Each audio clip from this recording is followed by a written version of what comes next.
সাবেক প্রধানমন্ত্রীর উপদেষ্টা সালমান এফ রহমান, আইনমন্ত্রী আনিসুল হক, আইসিটি প্রতিমন্ত্রী জুনায়েদ আহমেদ পলক, সাবেক বিচারপতি শামসুদ্দিন চৌধুরী মানিক ও সাবেক আইজিপি আবদুল্লাহ আল মামুনকে একাধিক হত্যা মামলায় গ্রেফতার দেখিয়েছেন আদালত। সকালে মেট্রোপলিটন ম্যাজিস্ট্রেট জাকি আল ফারাবির আদালত গ্রেফতার দেখানোর এ আবেদন মঞ্জুর করেন।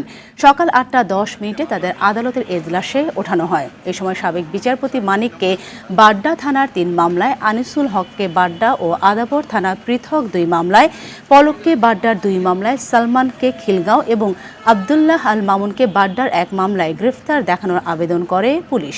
এ সময় আসামি পক্ষের আইনজীবীরা জামিনের আবেদন জানান। উভয় পক্ষের শুনানি শেষে তাদের ফের কারাগারে পাঠানোর আদেশ দেন বিচারক। পলক, আনিসুল হক এবং দেখা যাচ্ছে যে সালমান এফ রহমান সাহেব ওনাদেরকে সন্ন্যাস দেখানো হয়। সব মিলে মোট হচ্ছে প্রায় 10 থেকে 12টা মামলাতে তাদেরকে সন্ন্যাস দেখানো হয়েছে। আমরা যেটা এখানে দেখেছি আদালতে, যে এই প্রত্যেকটা মামলাই তাদের বিরুদ্ধে কোনো সুনির্দিষ্ট অভিযোগ নেই।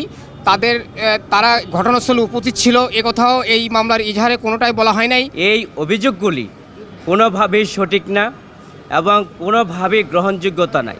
কারণ একজন মহামান্য আপিল ডিভিশনের বিচারপতি উনি ক্রমেই কোনো 302-এর মামলায় বা 34-এর মামলায় সম্পৃক্ত হতে পারেন না।